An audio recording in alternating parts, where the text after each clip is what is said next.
Assalamualaikum warahmatullahi wabarakatuh. Selamat datang para mahasiswa di kuliah Fisika Dasar 2. Hari ini kita akan membahas materi pekan ke-8 mengenai elektromagnetisme bagian 1. Sebagian dari materi ini sebenarnya sudah saya sampaikan pada pekan ke-7 ya, saat sebelum UTS ya, tapi saya rasa perlu untuk diulang kembali karena ini merupakan hal yang sangat penting dalam memahami fisika. Secara umum materi ini membahas materi yang ada di buku Tipler bab 24, 25 dan 26 ya. Jadi ini PR untuk kalian selama 2 minggu menurut saya ya. Jadi silakan dikumpulkan 2 minggu lagi ya, bisa kalian kerjakan. Ini saya cantumkan beberapa nomor yang mewakili subbab-subbab atau soal-soal yang menjadi kompetensi minimum bagi kalian dalam mempelajari elektromagnetisme. Tapi karena banyak ya, kalian pilih 3 soal untuk bab 24, silakan. Kalau bisa jangan ngumpul nomor kecil saja, tapi loncat misalkan nomor 2 dan 3, 9, 4 dan 19 dan seterusnya. Begitu pula dengan bab 25 ya, pilih 3 soal ya. Untuk bab 26 pilih 4 soal. Kalau kamu mau kerjakan semua juga bagus untuk kebaikan kamu sendiri ya. Jadi dikumpulkan 2 pekan dari hari Kamis ya, pekan ke berapa itu, ke-9 ya. Oke. Jadi di sini kita bicara mengenai keserupaan antara gejala kelistrikan dan kemagnetan. Kalau untuk gejala kelistrikan, kita tahu bahwa kalau ada 2 muatan positif negatif ya, maka untuk muatan positif arah medan listrik ya ditunjukkan oleh garis medan listrik, arahnya keluar secara radial menyebar ya, dari muatan positif keluar. Untuk muatan negatif arah medan listriknya ke dalam. Jadi kalau kita punya 2 kutub, dwikutub ini kita sebut dipol listrik, maka pola sebaran garis medan listriknya seperti ini ya. Pola yang sama ternyata kita dapatkan juga pada medan magnet ya. Jadi kalau magnet ada kutub utara north, kutub selatan south ya. Itu arah pola medannya juga mirip ya. Makanya dari kemiripan pola ini pasti ada hubungan antara kelistrikan dan kemagnetan. Untuk mengetahui interaksi antara medan listrik dan medan magnet, kita bisa meninjau situasi seperti berikut.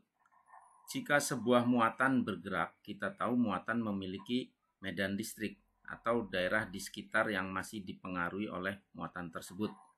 Ya, muatan, katakan muatan positif ya, lihat di gambar bawah sebelah kiri.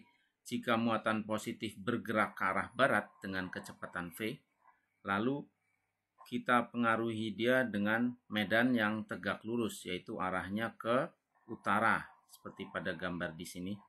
Maka ternyata muatan yang bergerak itu akan mengalami gaya.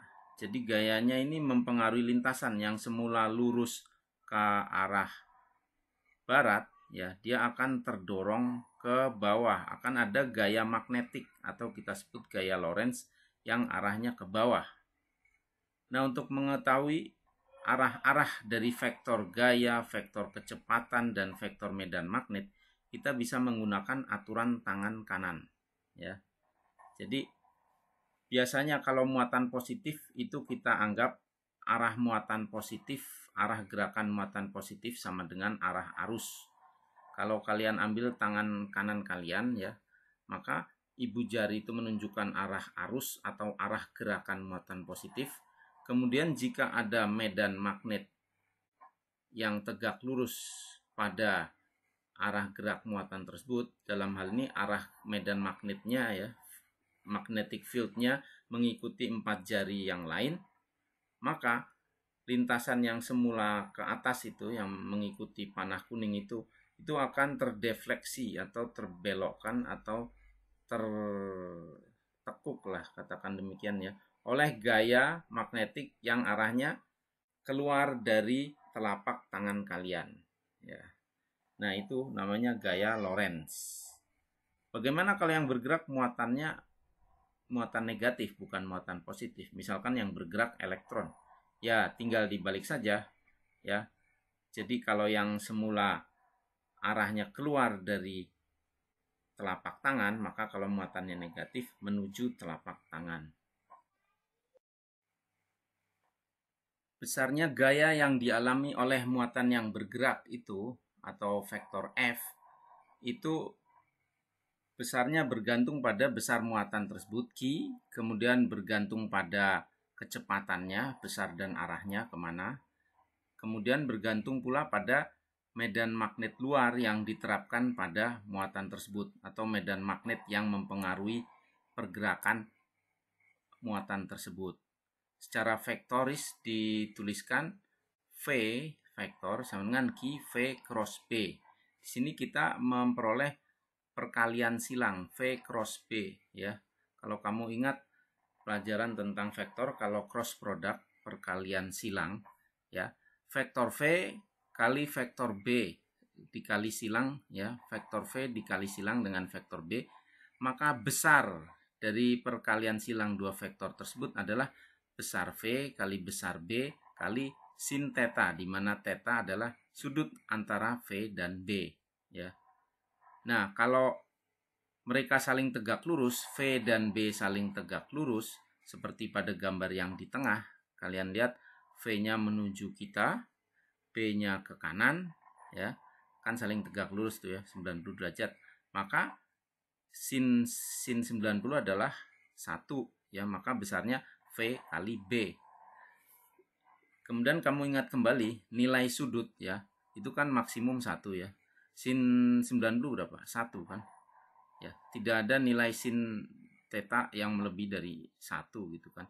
Mau sin atau cos itu nilai sudut itu selalu maksimum 1 ya. Jadi ketika arah V dan arah B tegak lurus, kita dapat gaya maksimum yang mungkin dialami oleh muatan bergerak tersebut.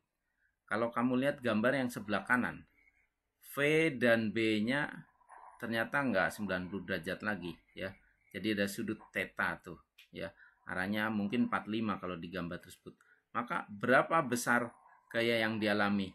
Tentunya tidak sebesar ketika mereka tegak lurus. Jadi kalau kamu perhatikan gambarnya secara detail, kalau yang tengah F-nya itu F maksimum, lihat panjang ya. Panah birunya panjang tuh yang ke atas.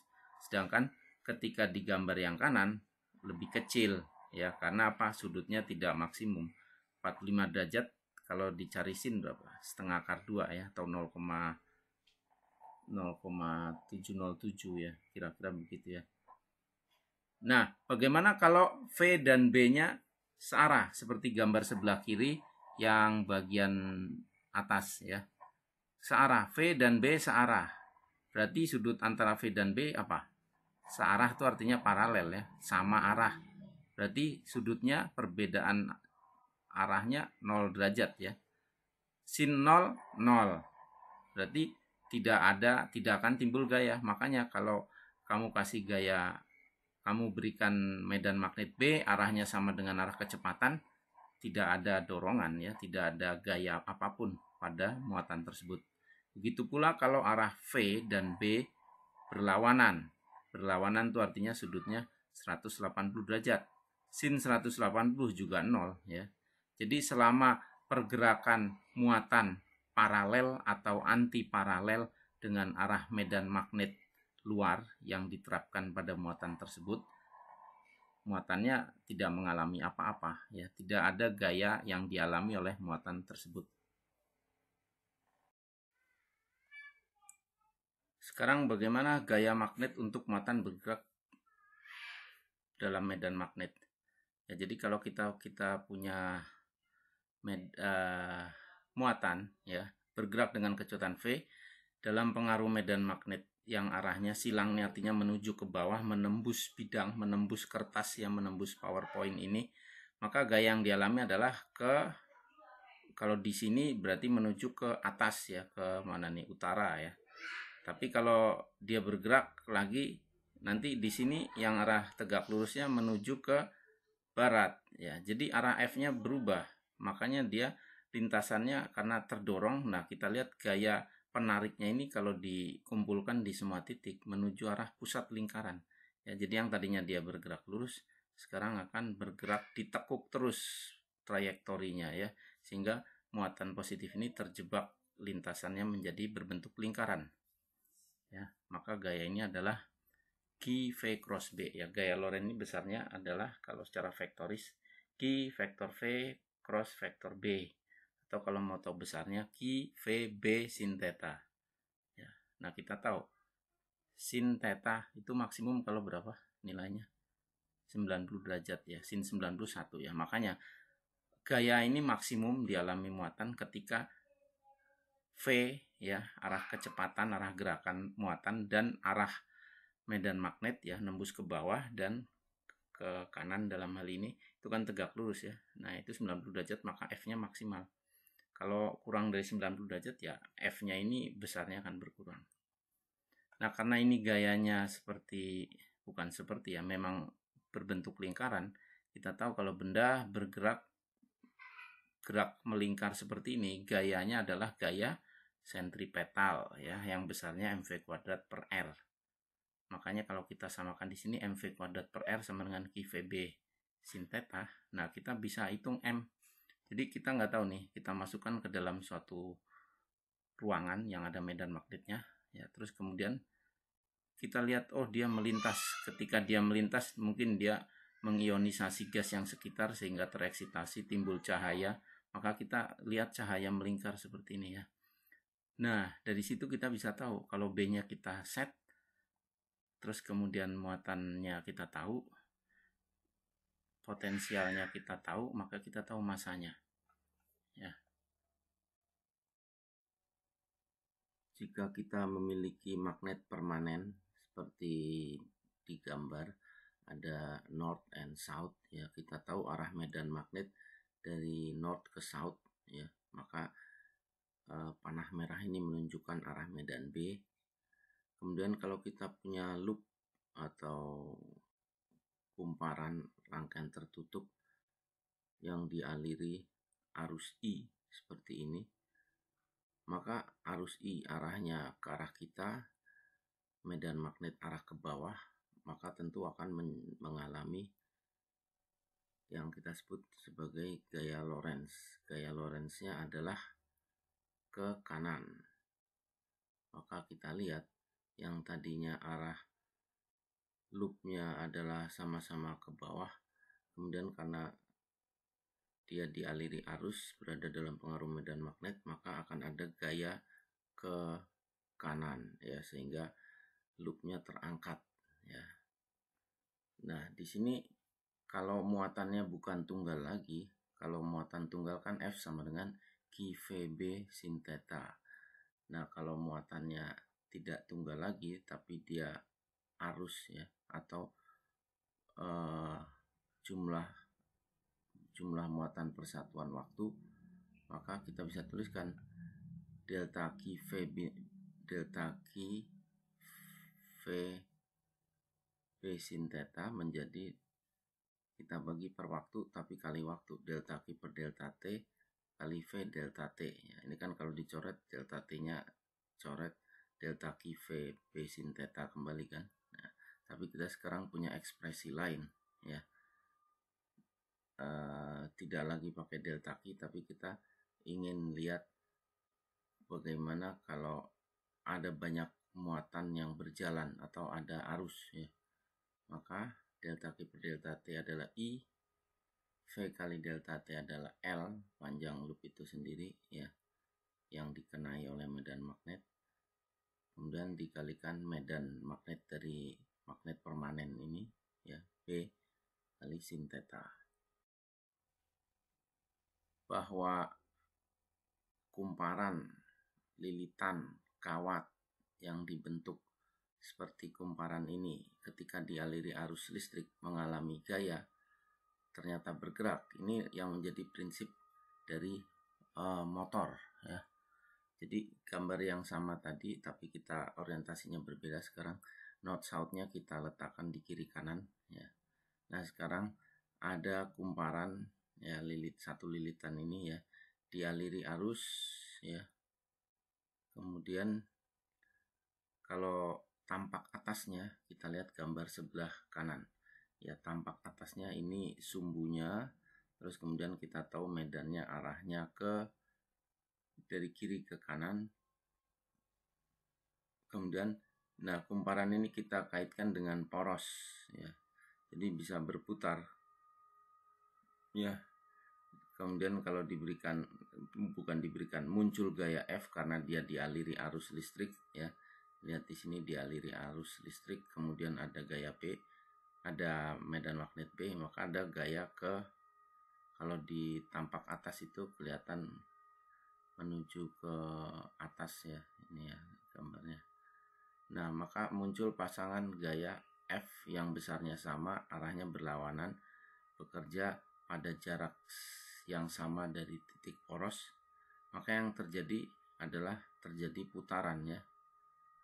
Maka sigma tau sama dengan gaya dikalikan lengan gaya ya.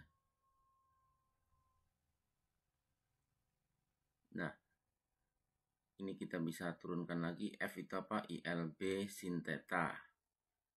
Nah, tapi di sini kita nggak, lengan gayanya kan bukan panjang seluruh ini kan, bukan panjang seluruh kumparan dari atas ini, karena dia ada poros di tengahnya, maka yang panjangnya semula W menjadi W/2 ya. Begitu pula yang di sisi lainnya, gaya F ini ILB setengah W sin phi ya.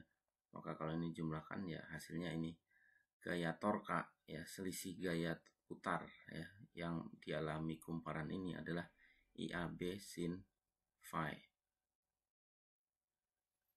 Ada yang namanya kaidah tangan kanan. Kalau sebelumnya kan kaidah tangan kanan, arah muatan mengikuti ibu jari, arah medan magnet mengikuti 4 jari, gaya yang dialami arahnya keluar dari telapak tangan. Itu namanya aturan tangan kanan 1 atau right hand rule 1 ya. Menunjukkan kemana arah gaya Lorentz, itu right hand rule 1. Nah, kalau right hand rule 2 ini sebaliknya ya. Jadi arus menghasilkan medan magnet ya. Jadi jika arus arahnya ke atas I, maka arah medan magnet adalah berputar di sekelilingnya ya, atau rotasi ya. Jadi arah medan magnetnya nggak tunggal satu ya, tapi kemana-mana tergantung titik ya. Kalau kamu lihat di titik sini ya, nanti titik sini dia tegak lurus dengan sumbunya ya. Kemudian dia ada di sini, di sana ya. Jadi arahnya tuh tak hingga ya. Karena jumlah titiknya kalau mau dibilang tak hingga ya, maka arahnya juga tak hingga ya. Nah, ini bisa juga berlaku sebaliknya. Kalau ini kan arus ke atas mengikuti ibu jari, medan magnet yang dihasilkan melingkar mengikuti 4 jari yang lain. Nah, itu bisa juga kita balik ya. Kalau kita berikan medan arahnya 1, maka arusnya seperti apa? Ya, arusnya yang melingkar ya. Jadi nanti kita belajar Faraday, kalau ada kumparan berbentuk lingkaran ya, tidak ada apa-apa ya. Kemudian kita datangkan ya, dekatkan medan magnet ke kumparan tersebut. Berarti arah medan magnetnya kan tunggal ya, 1 masuk ke kumparan. Nah, nanti akan timbul arusnya melingkar ya, itu mengikuti aturan tangan kanan juga ya. Jika ada medan magnet arahnya mengikuti ibu jari, maka arus yang dihasilkan di kumparan arahnya melingkar mengikuti 4 jari dari tangan kanan kalian. Nah, untuk kasus yang ini, jika arusnya ke atas, kemudian arah medannya melingkar seperti ini, maka berapa besarnya? Kan kalau arahnya tak hingga ya, bisa kemana-mana kan. tapi besarnya sama. Selama dia jarak titik tersebut ke kawat yang dialiri arus jaraknya sama R, maka kuat medan magnetnya sama. Nah, besarnya itu B itu bergantung pada arus ya. Kalau arus yang dialirkan besar ya tentu medan magnetnya juga besar, makanya berbanding lurus. Kemudian berbanding terbalik dengan jarak, artinya kalau jaraknya kecil atau dekat, justru medan magnet yang dihasilkan makin kuat, ya, makin intens. Tapi kalau R-nya makin besar, artinya jaraknya makin jauh, kuat medan magnetnya makin kecil, maka B berbanding terbalik dengan R. Kemudian ini eksperimen untuk ruang hampa, katakan demikian ya, atau ruang vakum ya. Nah, ini ada konstanta permeabilitas ya, mu0, suseptibilitas mu0 ya, ini ruang hampa. Kalau nanti di dalam satu medium tentu berubah, tidak lagi mu0 tapi mu. Nilainya itu kalau kalian masih ingat 4pi kali 10 pangkat min 7. Satuannya kalian bisa cari sendiri ya. Nah, ini 2pi apa? Kalau kamu ingat 2pi itu, kamu ingat apa sih kalau lihat huruf pi ini? Itu kamu tentu ingat tentang lingkaran ya, geometrinya ini kan bentuk lingkaran ya. 2pi R itu sebenarnya kalau mau dinyatakan itu keliling dari lingkaran ini ya. Jadi nanti kalian kalau udah belajar Fismat, ini hukum Biot-Savart ini sebenarnya terkait erat dengan hukum Ampere ya. Jadi hukum Ampere nanti ada kaitannya. Jika ada arus I, maka nanti kita lihat nih ada potongan kecil arus delta I, maka di daerah sekelilingnya seperti apa. Nah, kalian harus melakukan integral keliling ya. Nah, itu nanti dipelajari di Fismat. Nah, ini ada beberapa latihan. Mungkin kalau ada yang mau kerjakan lalu kirim jawabannya ya bisa juga. Problemnya kamu kerjakan semua, kamu kirim semua ke saya bingung nanti banyak ya. Oke. Ya nggak apa-apa sih, buat latihan aja di rumah sendiri ya.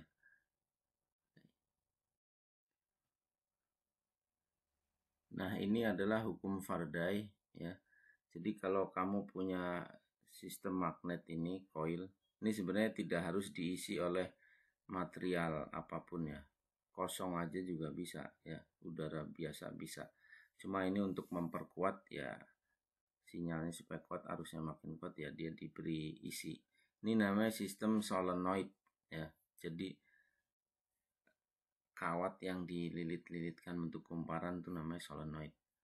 Nah, kalau kita punya magnet batang, kita letakkan pada jarak tertentu, apa yang terbaca di ammeter ini ya, di ampere meter ini nggak ada. Artinya kemagnetan ini dengan medan magnet nggak ada hubungan jika magnetnya statik ya.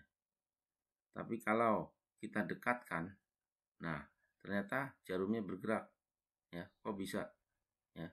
Nah, kemudian muncul arus seperti ini ya. Jadi yang terjadi adalah ketika terjadi perubahan intensitas medan magnet ya, atau terjadi perubahan jumlah flux magnetik yang memasuki kumparan, maka akan timbul arus induksi ya. Induksi itu artinya mempengaruhi tanpa menyentuh ya, pengaruh dari jarak tertentu ya. Nah, ini jadi muncul arus simpangannya ke kanan. Kemudian kalau kita tarik setelah muncul arus, kemudian kita tarik ke belakang, maka kumparan ini mengalami pengurangan jumlah garis medan magnet ya. Jadi intensitas kekuatan medan magnet itu bergantung pada jumlah garis medan yang menembus suatu daerah ya. Kalau kamu dekatkan, maka makin intens kan, makin dekat ke kutub magnetnya makin banyak kan garis medan magnetnya ya.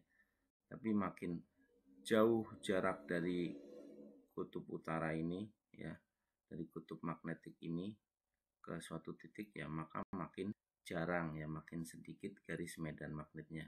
Nah, kalau kamu dekatkan, jauhkan, maka akan terjadi perubahan flux magnetik yang menembus kumparan, baik penambahan maupun pengurangan seperti di gambar yang paling kanan. Nah, arus yang muncul ketika terjadi penambahan tersimpangkan, terjadi pengurangan tersimpang ke kiri. Nah, ini arusnya bolak-balik. Ini percobaan Faraday. Nah, jadi kalau dirumuskan hukum Faraday, E GGL induksi atau tegangan induksi yang muncul pada kumparan itu berbanding lurus dengan delta flux per delta T. Apapun per delta T artinya kelajuan atau rate ya, perubahan keadaan ya. Nah, berarti delta flux per delta T laju perubahan flux magnetik ya. Seberapa cepat terjadi perubahan flux magnetik? Tadinya yang kalau jaraknya jauh katakan yang menembus garis medan magnet misalkan cuma 1 ya, atau 2 lah ya. Tapi kemudian kamu dekatkan magnet dengan cepat, berarti delta flux per delta T-nya ada nilainya ya, cukup besar ya. Misalkan tadinya cuma 2, terus ketika kamu dekatkan menjadi 20, terjadi dalam waktu 0,1 detik. Nah, itu kamu bisa hitung delta flux per delta T-nya.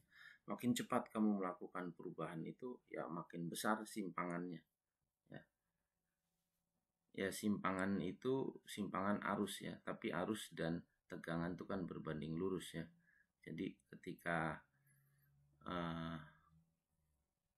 terjadi perubahan yang sangat cepat dari flux magnetik ya, GGL induksinya makin besar, arus yang dihasilkan juga makin besar seperti yang terbaca pada ampere meter ya.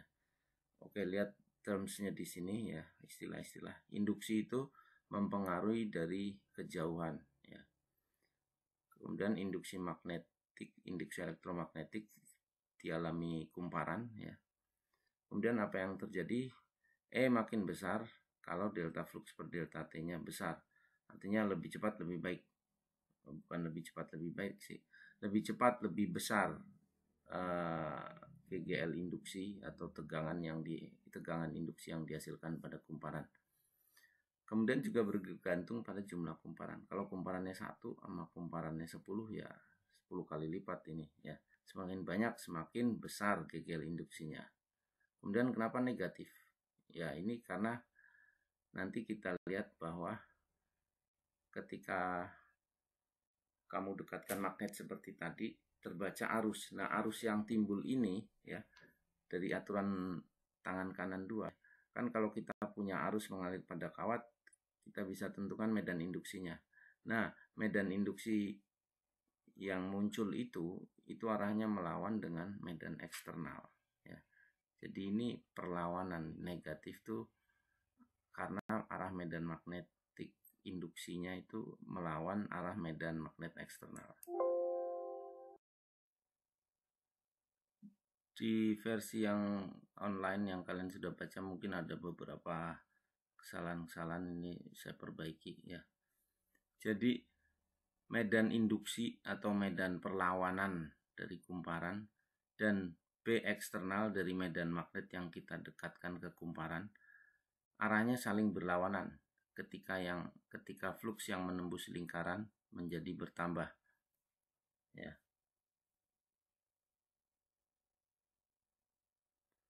Nah, jadi ketika medan magnet ini north south ini kita dekatkan, maka arah medan eksternalnya itu adalah menembus ya. Jadi dari kiri ke kanan.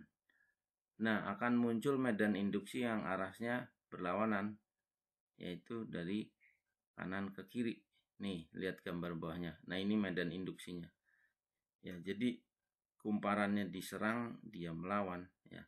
Arah serangan dari medan eksternal dari kiri ke kanan, maka perlawanannya B induksi dari kanan ke kiri seperti gambar bawah. Nah, kalau kita punya medan dari kanan ke kiri, Nah, ini terkait dengan hukum right hand rule number 2 ya. Jadi ketika ada medan arahnya mengikuti ibu jari, maka arusnya mengikuti putaran 4 jari tangan kanan kalian. Nah, maka ini lihat arusnya kita lihat muncul dari B ke A. Ya.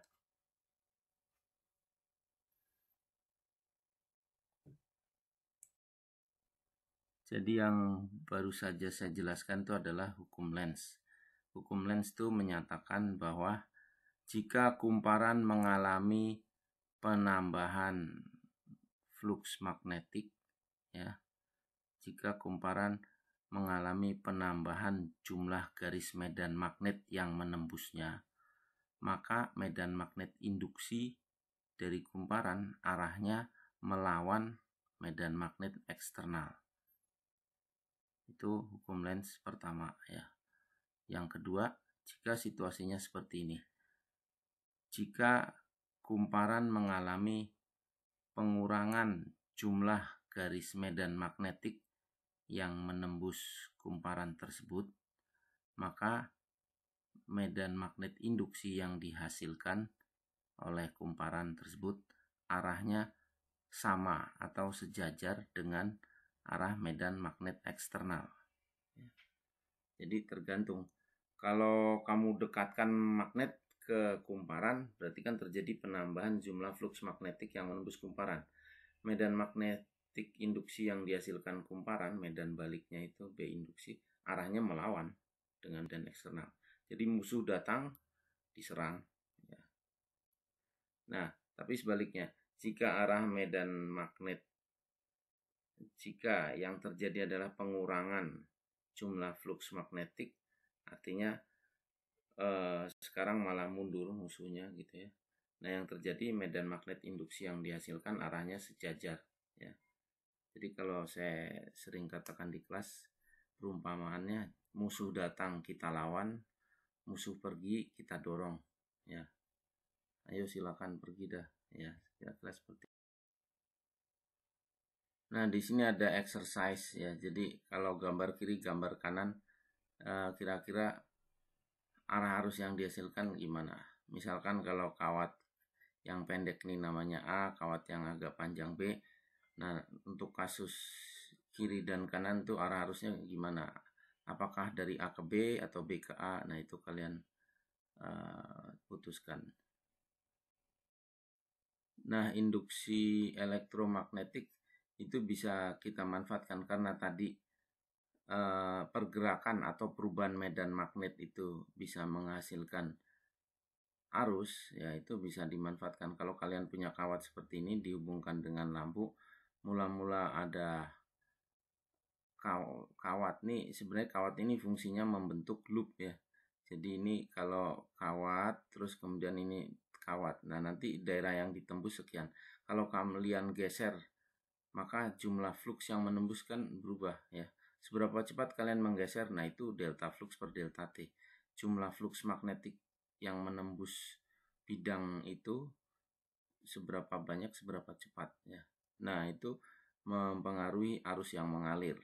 Makin besar arusnya, makin terang nyalanya. Nah, dari hukum Faraday del E tegangan induksi ya, kegiatan induksi itu adalah delta flux per delta T. Namanya perubahan akhir diambil awal ya.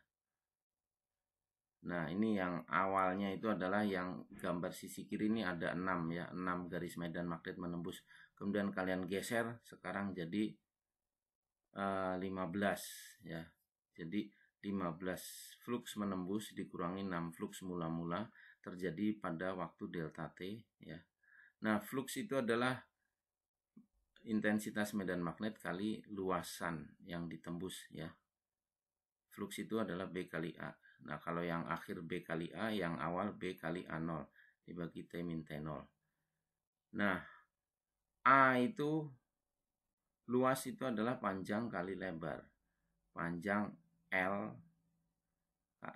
di sini panjangnya L itu panjang kawat ya. Jadi yang atas ke bawah itu L ya, panjang kawat kali pergeserannya mula-mula X X0 kemudian menjadi X PLX per X0, PLX min X0 dibagi T min T0. Nah, X per T itu kan kecepatan. Nah, maka Kegel induksinya bergantung pada BLV.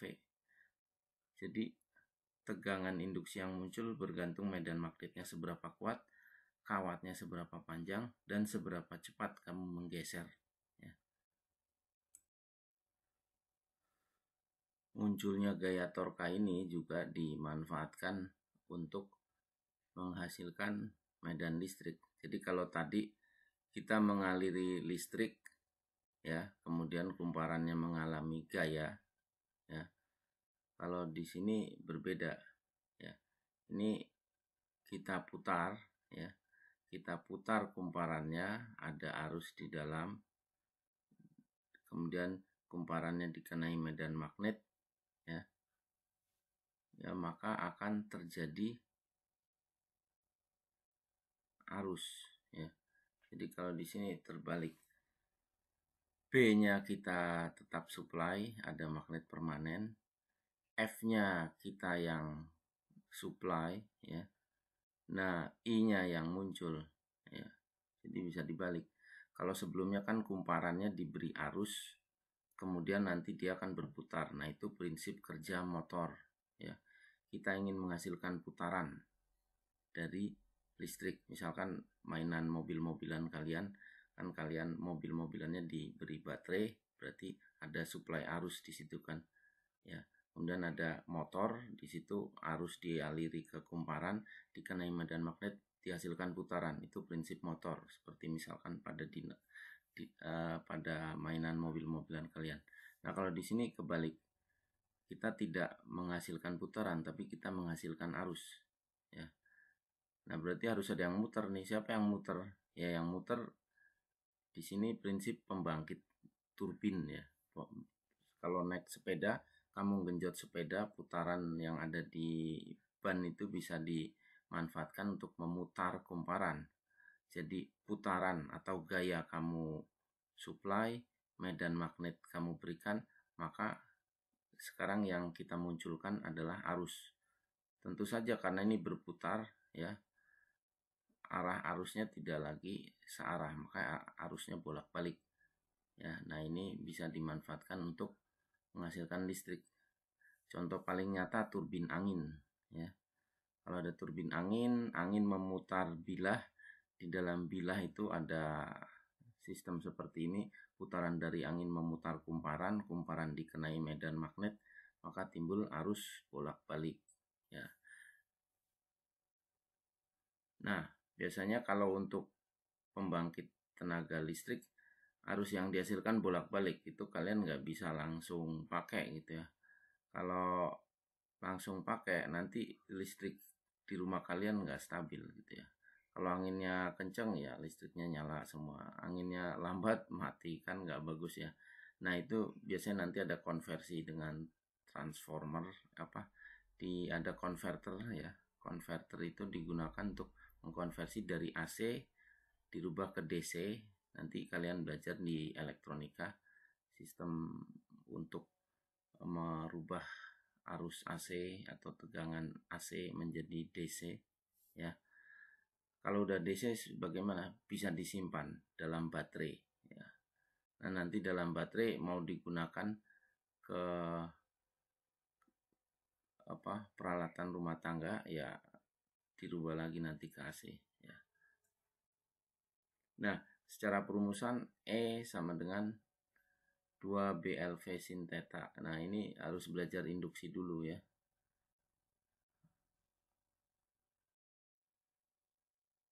Tentunya kalian sudah saya berikan tugas, ya, yang praktikum 8 itu yang mengenai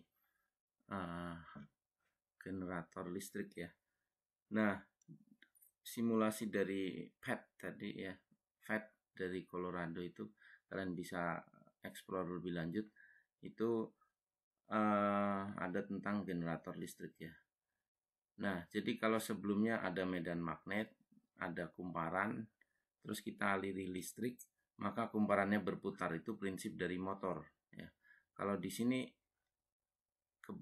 bukan kebalikannya, tapi kita rubah, ya, medan magnetnya tetap, putarannya yang kita supply, ya, kita menghasilkan listrik, ya. Kalau tadi kan medan magnetnya tetap, arusnya tetap, kemudian kita beroleh putaran, itu prinsip motor. Kalau di sini medan magnet tetap, putarannya kita yang berikan, yang dihasilkan arus, ya. Nah, ini prinsip dari turbin listrik yang kamu pakai ini kan dari jatiluhur atau dari apa, itu pasti dihasilkan dari turbin. Prinsipnya seperti ini, ya. Jadi putaran supply ini bisa dari mana-mana. Kamu mau putar pakai tangan, ada namanya crank generator. Nggak tahu kalau kalian udah pernah praktikum. Itu kayak kamu memutar engkol gitu ya. Nah, itu tanganmu memutar, nanti lampu menyala gitu ya. Ini bisa juga misalkan pembangkit listrik tenaga angin. Angin memutar bilah turbin, ya. Nah, putaran ini menghasilkan perubahan medan, putaran ini menghasilkan perubahan medan magnet, ya. Maka nanti timbul arus bolak-balik, ya. Nah, perumusannya seperti ini tadi, yang E sama dengan BLV sin theta. Nah, ini 2N karena ini bisa dibagi menjadi dua sisi, ya, kiri kanan, ya. 2 itu sisi kiri, sisi kanan, N itu jumlah kumparan, ya. Kemudian putaran itu kecepatan V sama dengan kecepatan putaran omega kali R. Maka kita bisa ganti seperti ini. Nah, akhirnya kita peroleh seperti ini. Tegangan induksi yang dihasilkan bergantung pada jumlah lilitan, ya, jumlah kumparannya, medan magnetnya seberapa kuat, kemudian A-nya, luas bidang kumparan itu berapa, terus seberapa cepat kamu memutar, ya. Kalau putarannya makin kencang, perubahannya makin cepat, maka yang dihasilkan arusnya juga makin besar. Arus di sini adalah arus bolak-balik. Untuk bisa kalian gunakan harus dirubah dulu ke arus DC, ya, menggunakan konverter. Kenapa? Karena kalau langsung dipakai, meskipun peralatan elektronika kalian menggunakan arus bolak-balik, tapi di sini putarannya kan nggak stabil, ya. Kalau lagi kenceng anginnya, putarannya kenceng, ya bisa memenuhi. Tapi kalau lagi lambat atau nggak ada angin, mati, ya. Nah, itu nggak stabil. Harus dirubah dulu ke DC, ya. Nanti kalian belajar di elektronika bagaimana merubah arus dan tegangan bolak-balik AC menjadi DC. Prinsipnya menggunakan RC, ya. Jadi rangkaian RC, ya, menggunakan kapasitor gitu. Nah, kalau sudah jadi arus DC bisa disimpan dalam baterai, ya. Ya, dalam baterai aki lah kira-kira gitu, ya. Nah, disimpan dalam baterai. Nah, setelah itu nanti bisa digunakan, ya harus dikonversi lagi ke AC, ya.